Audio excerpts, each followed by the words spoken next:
Hello, my name is Nik Zemlak. I'm hearing, and today I'll be interviewing my friend here for Rainbow Story Hub.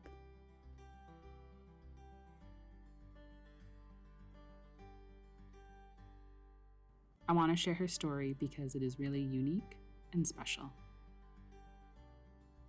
I'm Sonya Moyer.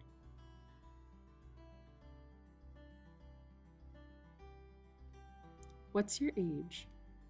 My age? Old. Over 70. I think that's important to ask because many queer people don't get to live that long. They don't get to live to that age. It is really wonderful to see older queer people. Your stories are so important.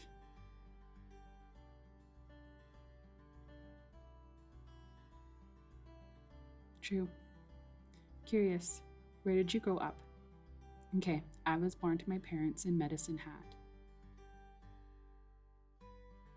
Medicinehat in southern Alberta. I'm the third child out of 6 siblings. All my family is hearing. I'm the only deaf person. I have 4 sisters, and I'm the second oldest of them. My brothers are the youngest and oldest of us. How do you communicate with your family? Okay, my mother is a strong finger speller, and my dad types out messages for me, poking away at the keyboard.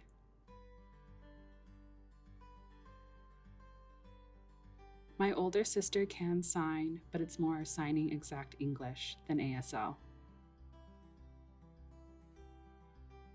But she tries, and I can still chat with her and understand.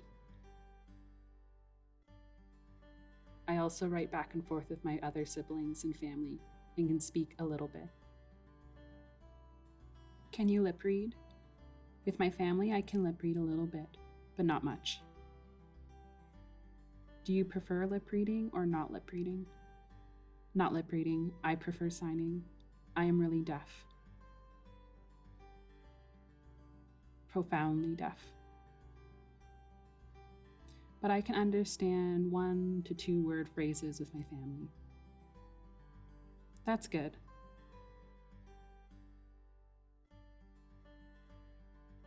How long did you live in Medicine Hat? Okay. From when I was born to age 6, I stayed at home in Medicine Hat.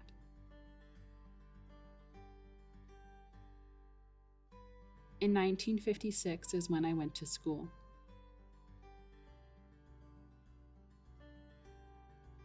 In 1955, the deaf school opened here in Alberta for older students, ages 12 and up. For younger students, the ones under age 12, the school opened in 1956. The first time I went to school was in 1956. The school itself is really old and has a lot of history. It was separated into boys and girls wings for dorms. The dorms were also split up by age. Primary was around ages 5 to 6 until 8. Then junior high was 8 to 12.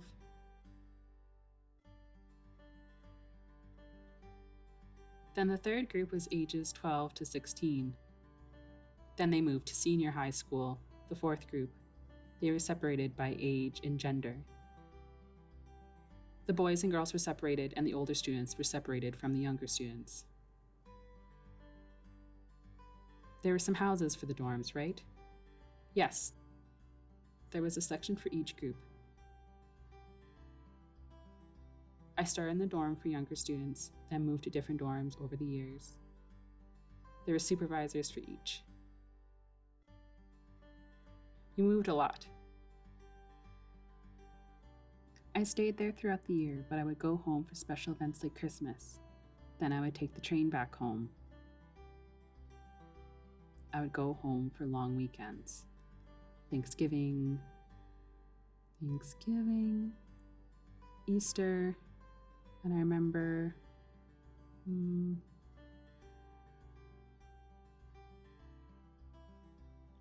one in May. Victoria Day? Yes, Victoria Day is in May, right. Then in the summer, I'd go back home for 2 full months. All my life, I went back and forth from school to home. Did you enjoy traveling back and forth? Well, yeah. I enjoyed it. Traveling.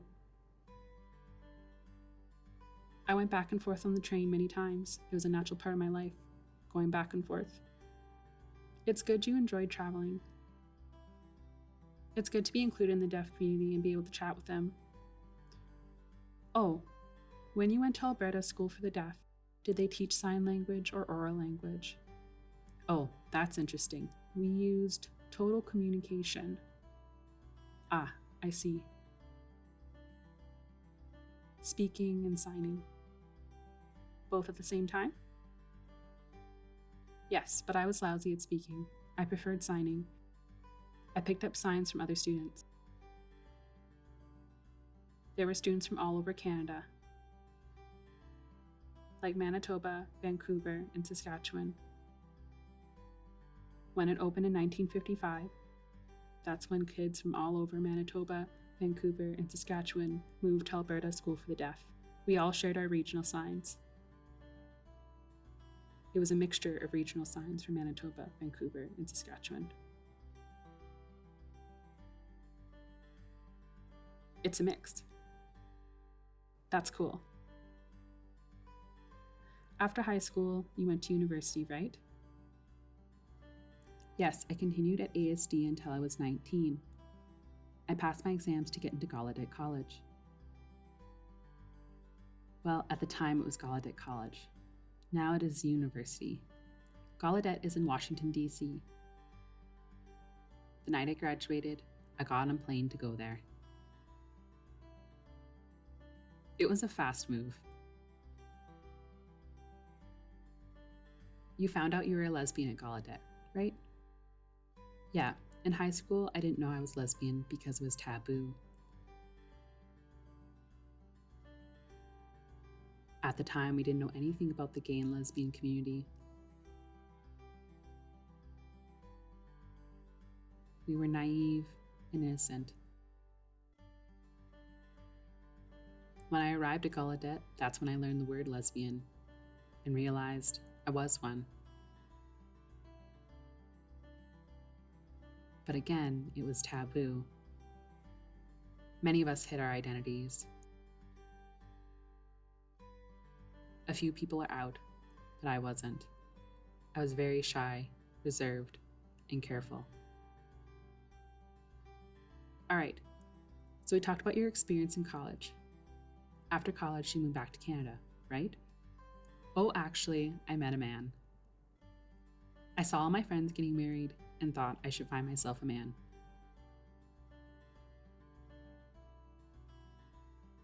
To help hide your identity, right? Yes. I stayed in the USA with him. I loved the US, so I got married and stayed with him in Indiana. Ah, okay. We had met at Gallaudet, then after graduation, we moved to Indiana together. We were married for 1 year, then got divorced.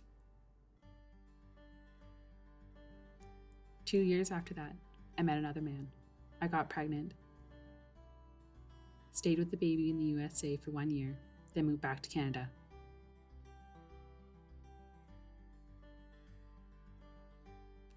Canada is where my roots are.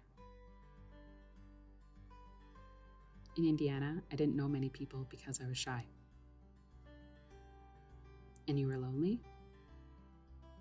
Exactly, so I moved back. I got married, divorced, then moved back. Ah, I see. When did you come out of the closet? I moved back. Then I think I came out when my son was still small. Before I met my partner. I told a few people like interpreters and my friends.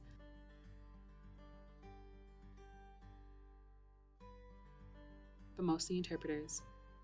And that was it. But then I took a lesbian course at the University of Alberta.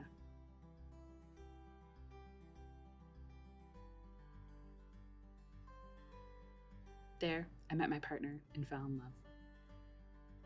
She was hearing, but she was eager to learn sign language.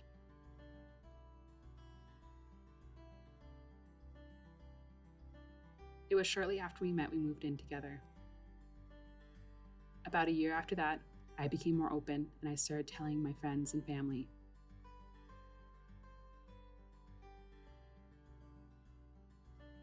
I met my partner in 1990 and then started to come out a little bit more before then. Then later, I started coming out to more people. It was a natural time to come out.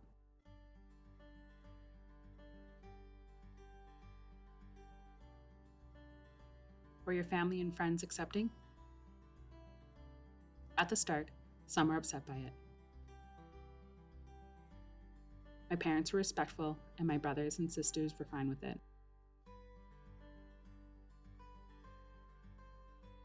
I was lucky they already loved me.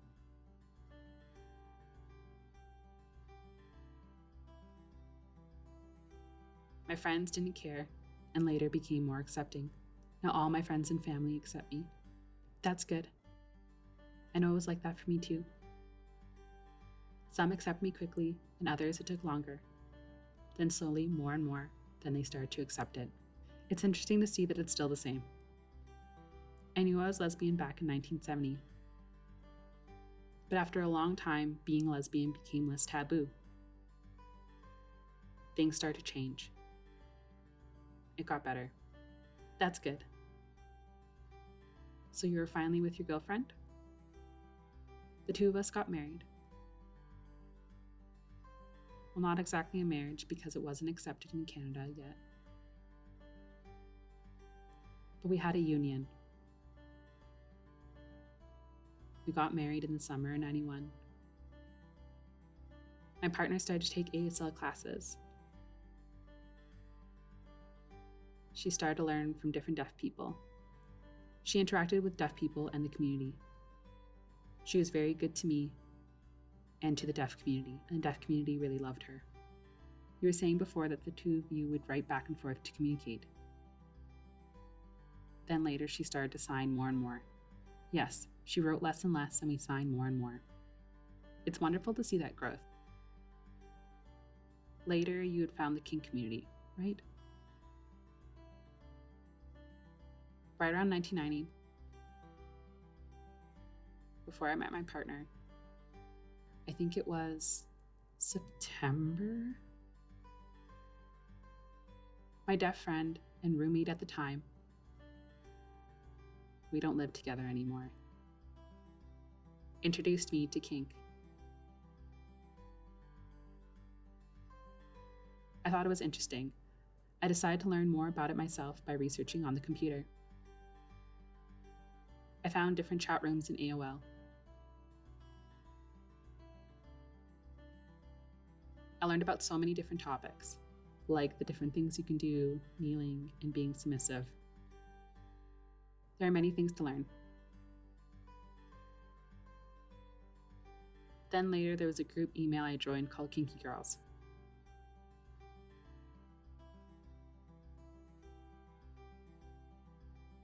We'd ask each other questions, and I learned a lot from them.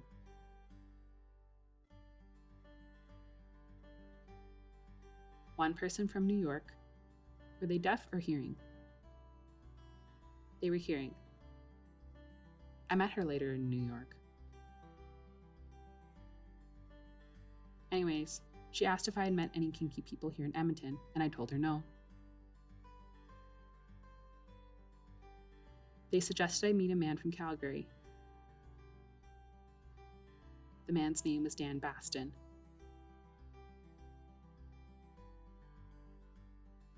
So I contacted him and arranged for him to meet me here in Edmonton, so we can go to a private party together for my first time. I was so fascinated by it all. The organization hosting the party was a gay group that allowed lesbians called Northern Chaps.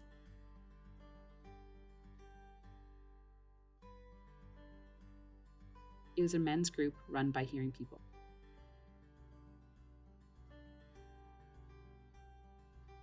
After that, I continued to learn things online, and Dan Baston was training me a little bit.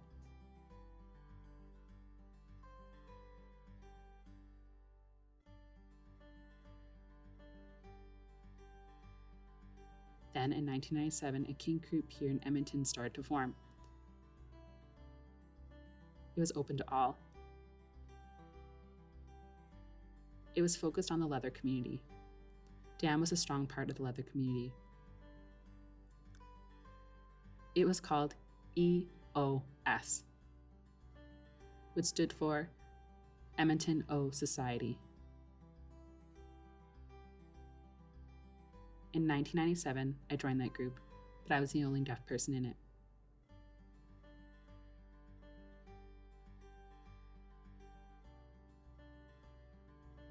How many deaf queer people were here in Edmonton? Non-kinky? Back then we had some, but most of them were men. There were only a few queer women. Now, how many do we have today? I'm not sure. It has spread so much, and now there are more of us. But I'm older, so there were less of us in the past. Have you met other deaf kinky people here in Edmonton? Yes, one. But we were in very different groups. We were different ages. I tried to contact them, but they didn't want to connect. So I left them alone. I respected that. I'm older. As I said, I'm over 70. They are younger, about in their 40s, so I left them alone. It is interesting to see how you interact with the community since there are not many people like you.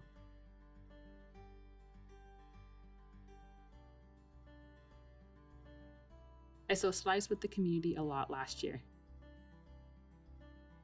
I started going less and less because of my health problems. Before, I used to socialize by writing back and forth with hearing people. I know COVID impacted things as well. Yeah, COVID. After COVID, I met less people. I went out more before COVID.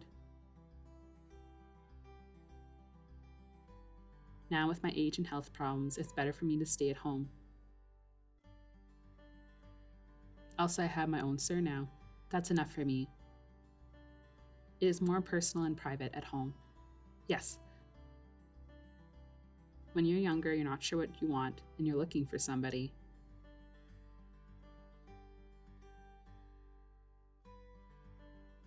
But I'm past that now. Curious, was it easy or hard to socialize with the kink community?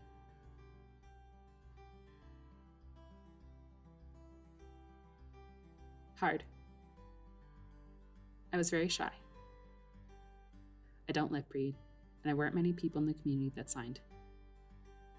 Some knew a little bit, but not many. A lot of writing back and forth. A lot. I have a stack of notebooks over there. I never throw them out. I keep them all. I've seen them before. It's cool that you keep them all. Yes. Now back to my partner.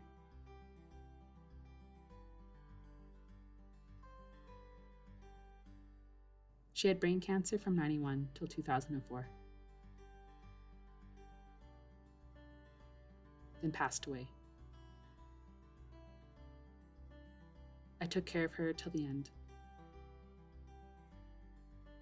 We weren't partners at this time, though.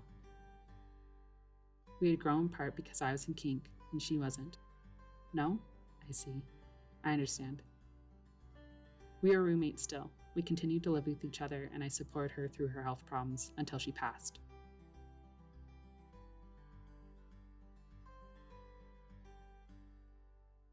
I know other queer people in the same situation. Their partners develop health issues and they take care of them. It happens a lot, and it's sad. But it's good to see that you stayed with her.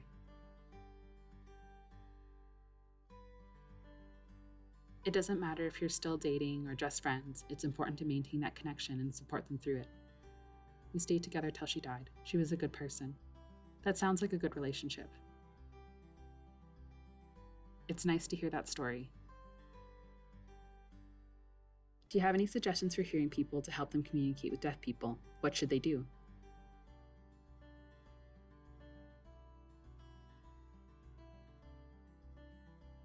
It's hard. It's important to know that there's nothing wrong with deaf people. Hearing people need to learn how to accept deaf people. It's important to learn how to write back and forth and learn ASL. It's good to learn ASL because then you have two languages. You can speak and sign. I know for myself, learning ASL has helped me. It has helped me connect to a new community and learn things.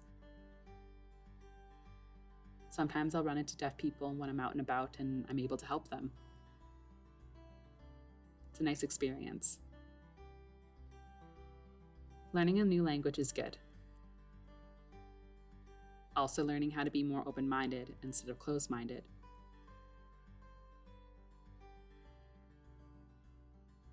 Each individual has their own personality, and that's the same with deaf people.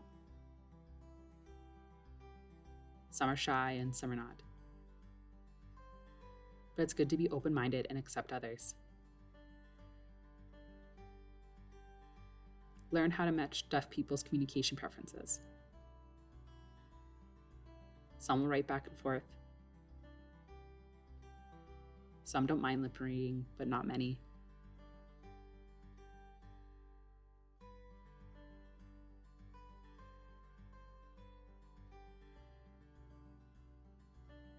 When a person is born deaf, you cannot force them to not be deaf.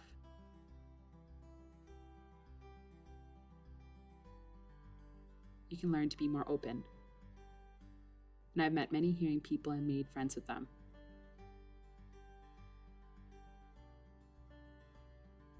We are all people. We are all equal. I know you travel to America to go to different kink events. Yes. Deaf and hearing events. Both. Around 1990, I had learned about the deaf kink event called International Deaf Leather.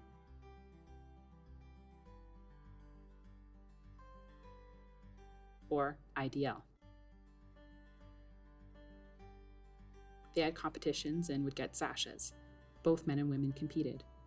I flew all over for events. I've mostly gone east, and I've gone west, gone to Seattle, Portland, Ontario, California, Vancouver, Washington, D.C., Maryland, and that's about it. I've gone to a bunch of places. When I go to hearing events, I have an interpreter. They had a wonderful program there, and I'd let them know I was deaf ahead of time, and then I would need an interpreter, and they would find me one.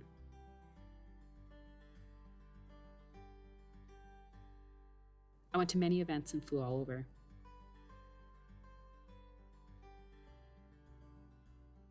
Is there anything else you want to share? Be open-minded. Be open-minded to writing back and forth. Learn something new like sign. It's good to have two languages. You said before, if the queer or kink community is holding workshops or events, they should hire interpreters so deaf people can have access.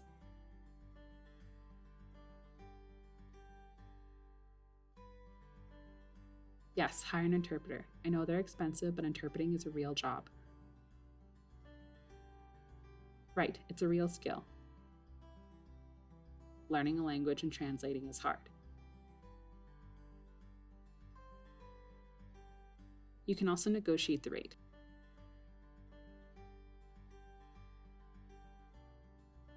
It's important to have an interpreter. It makes it more comfortable to communicate, more open and straightforward. It's better.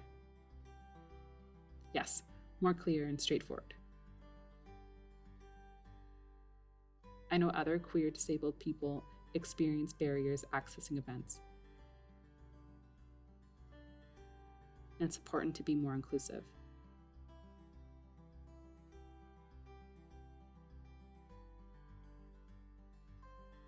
In the early 1990s, before 9/8, I'd go to workshops and they would have a note taker for me. I went to lots of different workshops, but the experience was the same. I'd have a note taker, but no interpreter. But it was difficult and frustrating. Lots of frustration getting an interpreter. I suggested an idea to get money. That was always the problem, getting funding. It's important to figure out and get an interpreter.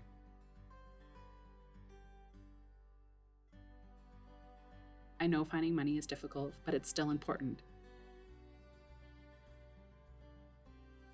For events, it's good to have an interpreter. In the US, they have good programs. In Canada, it's not so great. You can get interpreters, but I noticed over the past few years the interpreting program here has gotten smaller and smaller, and it's sad to see. It's important to have interpreters so deaf people can have access. The interpreting program here closed. It closed? I was looking before and I thought it was just getting smaller, but it closed. I think we only have 2 or 3 interpreting programs here in Canada. So it's really gone down. Yes, due to problems with the government, I don't really want to talk about it. Interesting. Well, thank you for sharing your story. It was wonderful. Thank you for sharing this experience with me.